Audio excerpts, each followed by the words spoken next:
السلام علیکم ورحمۃ اللہ وبرکاتہ۔ نحمدہ و نصلی علی رسولہ الکریم، اما بعد، اعوذ باللہ من الشیطان الرجیم، بسم اللہ الرحمن الرحیم۔ الذی خلق الموت والحیاۃ لیبلوکم ایکم احسن عملا، صدق اللہ مولانا العظیم، وبلغنا لمن الشاہدین والشاکرین، والحمد للہ رب العالمین۔ الصلاۃ والسلام علیک یا رسول اللہ وعلی آلک و اصحابک یا نبی اللہ صلی اللہ تعالی علیہ وآلہ وسلم۔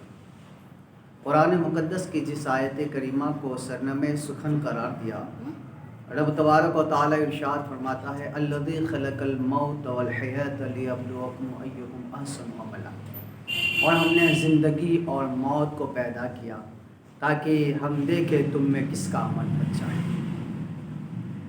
ناظرین، ہر آنے والا اس لیے آتا ہے کہ اسے ایک دن جانا ہے۔ بے شمار لوگ آئے اور چلے گئے، اس لیے موت برحق ہے۔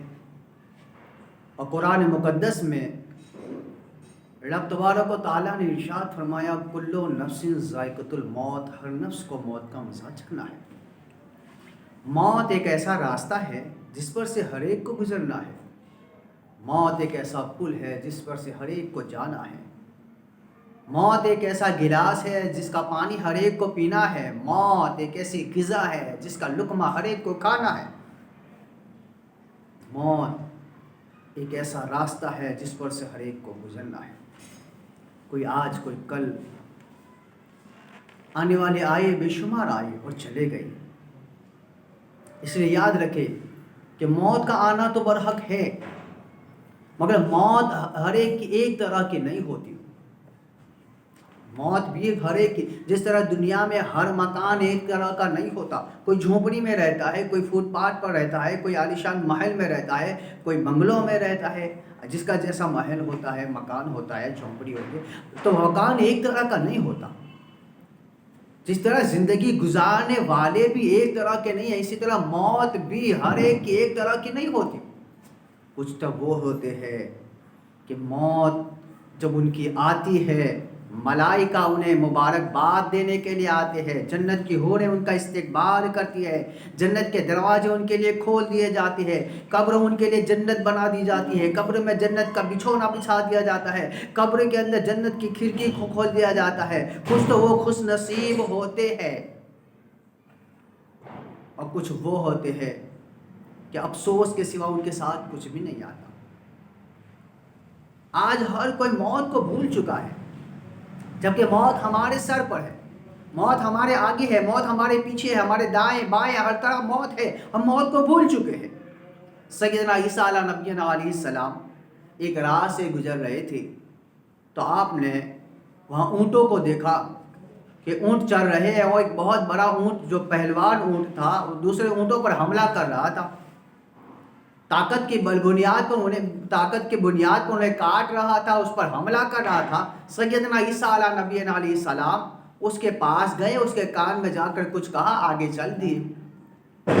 ایک ہفتے کے بعد جب سیدنا عیسیٰ علیہ نبینا علیہ السلام واپس تشریف لائے، اس جگہ سے جا رہے تھے، آپ اس جگہ سے جا رہے تھے، تو وہاں دیکھا آپ نے کہ وہ جو اونٹ ہے وہ تو ایک کونے میں پڑا ہوا ہے، وہ تو ایک جگہ پر ہے، اس نے کھانا پینا چھوڑ دیا ہے، کمزور ہو چکا ہے۔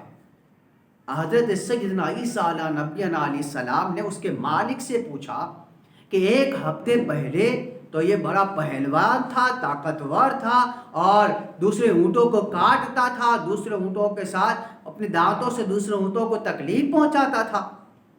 آج کیا بات، ایک ہفتے کے بعد وہ اتنا کمزور ہو چکا ہے، وہ ایک کونے میں بیٹھا ہوا ہے۔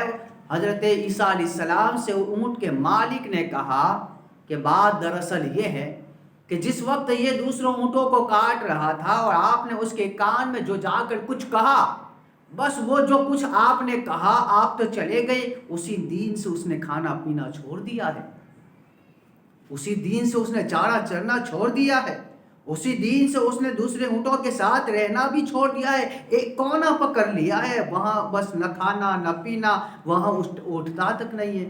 آخر یہ تو بتائیے کہ آپ نے اس کے کان میں کہا کیا تھا؟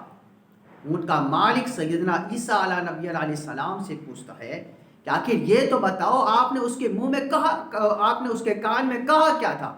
تو سیدنا عیسیٰ علیہ السلام نے جواب دیا، میں نے کچھ نہیں کہا، میں نے بس اس کو اتنا کہا تھا کہ اپنی طاقت پر گھمنڈ نہ کر، اپنی طاقت پہ اترا نہ، یہ جو قوت ہے، یہ طاقت ہے، اس پر گھمنڈ نہ کر، موت ایک دن آنے والی ہے اور موت آئے گی، اور جب موت آئے گی تیرا سارا غرور تکبر مٹی میں مل جائے گا۔ اونٹ کا مالک کہتا ہے کہ جب اس نے یہ سنا، موت کا جب یہ سنا، تو اسی دن سے اس نے کھانا پینا چھوڑ دیا ہے۔ ناظرین، اونٹ وہ تو جانور ہے، حضرت سیدنا عیسیٰ علیہ السلام کے جملوں کا اس پر اتنا اثر ہوا کہ کھانا پینا چھوڑ دیا، کمزور ہوگا۔ ہم تقاریروں میں سنتے ہیں، وعظوں میں سنتے ہیں، تقاریر اور وعظ تو چھوڑو، ہم روزانہ اپنے آنکھوں کے سامنے نہ جانے کتنے جنازے اٹھتے دیکھتے ہیں، ہم نہ جانے کتنے لوگوں کو کاندھا دیتے ہیں، ان کے جنازوں میں شرکت بھی کرتے ہیں، میت کے گھر بھی جاتے ہیں، لوگوں کے کال آتے ہیں فلاں کا انتقال ہوا، ہم جاتے بھی ہیں۔ ہماری نظروں کے سامنے جو صبح چلتا تھا شام کو اسے قبر میں دفنا دیا جاتا ہے، ہم دیکھتے ہیں کل ہمارے ساتھ جو بیٹھا تھا آج اسے قبر میں لٹا دیا گیا۔ ہمیں معلوم ہے کل جو ہمارے ساتھ اٹھتا بیٹھتا تھا، ہمارے ساتھ سفر کرتا تھا، ہمارے ساتھ کھانا پیتا، وہ صبح میں زمین پر تھا، شام میں زمین کے نیچے ہو جاتا ہے۔ یہ روزانہ ہم دیکھتے ہیں، احساس تک ہمیں نہیں ہے، جیسے ہمیں مرنا ہی نہیں ہے، ہم موت سے بالکل بے خبر ہو چکے ہیں۔ مگر یاد رکھنا، اچانک آئے گی، دبوچ لے گی، سب یہاں کچھ رہ جائے گا، سارا یہاں دھرا کی دھرا رہ جائے گا۔ ایک حکایت میں آپ کی سماعتوں کے حوالے کروں۔ ایک بادشاہ نے اپنی مملکت کو دیکھنے کا ارادہ کیا تو شاہی لباس بھی لایا گیا، فوج بھی آئی، مملکت کو دیکھنے کا ارادہ کیا، چاروں طرف آن بان شان کے ساتھ اسے لے جایا جانے لگا، آن بان شان کے ساتھ وہ جانے لگا، آگے فوج، پیچھے فوج، دائیں فوج، بائیں فوج، ہر طرف فوج ہے، ایک جلوس نکلا ہوا ہے کہ راستے میں اچانک ایک شخص آ جاتا ہے اور اس کے گھوڑے کی لگام پکڑ لیتا ہے۔ بادشاہ غصے میں آ گیا، تیری ضرورت کیسے ہوئی؟ تو نے میری فوج کو نہیں دیکھا، میری طاقت کو نہیں دیکھا، میری قوت کو نہیں دیکھا، تو اندر آ کیسے گیا؟ تو یہ ضرورت کیسے ہوئی؟ وہ شخص جس کے بال بکھرے ہوئے تھے، لباس پتہ پرانا تھا، اس نے کہا کہ مجھے تجھ سے کچھ کام ہے۔ بادشاہ اور غصے میں آیا، کہا کام ہے تو یہاں نہیں، میرے محل میں آنا پڑے گا، تمہیں جو کچھ ہے وہاں آنا پڑے گا، وہاں میں سنوں گا۔ کہا بادشاہ مجھے بہت جلدی ہے اور راز کی بات بتانی ہے۔ کہا بولو کیا ہے؟ کہا ایسے نہیں، کان قریب لاؤ۔ بادشاہ نے جب کان قریب کیا تو اس شخص نے کہا میں کوئی اور انسان نہیں ہوں، میں کوئی انسان نہیں ہوں، سن لے میں ملک الموت ہوں۔ اللہ اکبر! کیا کہا؟ ملک الموت ہوں۔ اب جیسے یہ الفاظ نکلے کہ میں ملک الموت ہوں، اب لرزہ طاری ہو گیا، زبان پھرانے لگی، کانپ گیا اور کہتا کیا ہے، اتنی مہلت دے دے کہ یہ ملک کسی اور کے سپرد کر دوں، اتنی مہلت دے دے کہ میں اپنے گھر جا کر اپنے بیوی بچوں کو مل لوں، اتنی مہلت دے دے کہ اپنے محل میں داخل ہو سکوں۔ ملک الموت نے کہا اتنی مہلت تک بھی نہیں ہے، اتنا کہا گھوڑے کے اوپر ہی تھا، روح نکال لی، بادشاہ نیچے آ گیا، روح نکال لی، بادشاہ نیچے آ گیا۔ وہی ملک الموت، وہی موت کا فرشتہ ایک مومن کے پاس گیا جو سفر کر رہا تھا، مومن سفر کر رہا تھا، جا کر سلام کیا، مومن سے جا کر سلام کیا، مومن نے سلام کا جواب دیا تو ملک الموت نے کہا میں ملک الموت ہوں۔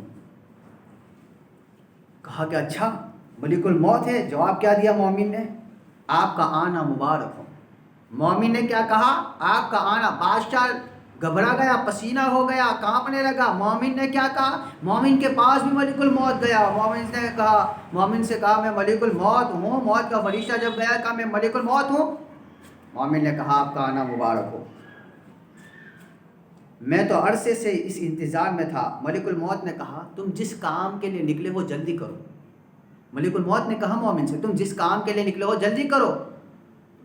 مومن کہتا ہے اللہ سے ملاقات سے بہتر کام اور ہو ہی کیا سکتا ہے؟ آئے ہائے ہائے، اللہ سے ملاقات سے بہتر کام اور ہو بھی کیا سکتا ہے؟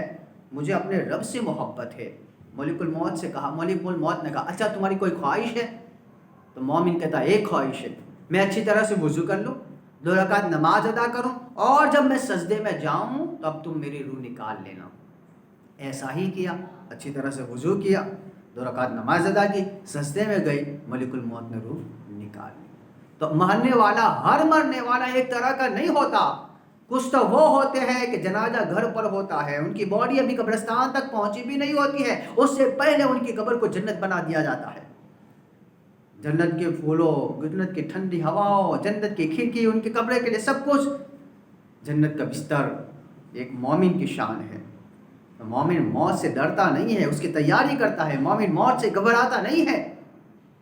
اور مومن وہ ہوتا ہے کہ جب اس کا انتقال ہو جاتا ہے، وہ اپنے رب کو راضی کر دیا ہے اس نے، تو جب اس کا انتقال ہو جاتا ہے تو ملائکہ اس کے جنازے میں شرکت کرتے ہیں، جنت کی حور مبارک باد دیتی ہے، اور مرنے کے بعد اس کی قبر کو جنت بنا دیا جاتا ہے۔ یارو، ایک دن آنے والا ہے، موت کا فرشتہ آنے والا ہے، بیوی روئے گی، بچے روئے گے، اہل و عیال روئے گے، خاندان قبیلے سب روئے گے، 5-6 دن 1 مہینہ روئے گا، سب بھول جائیں گے۔ اس لیے اپنی آخرت کی تیاری کرو۔ اصل منزل وہ ہے، ہمارا اصل گھر وہ ہے جہاں ہمیں 1-2 نہیں، برس کروڑا سال رہنا ہے۔ ہمارا اصل مکان وہ ہے، اس کی اس کو سنوارو، سجدوں سے سنوارو، نمازوں سے سنوارو، دروس سے سنوارو، تلاوت قرآن سے سنوارو، اس کو جنت بناؤ۔ اور پیچھے کی جو نیک اولاد، ان کو دین دو، اپنی نسلوں کو دین دو، قرآن سے محبت سکھاؤ، نبی سے، آل نبی سے پیار سکھاؤ، دین دو، اور دین مسجدوں کی طرف ان کو مائل کرو۔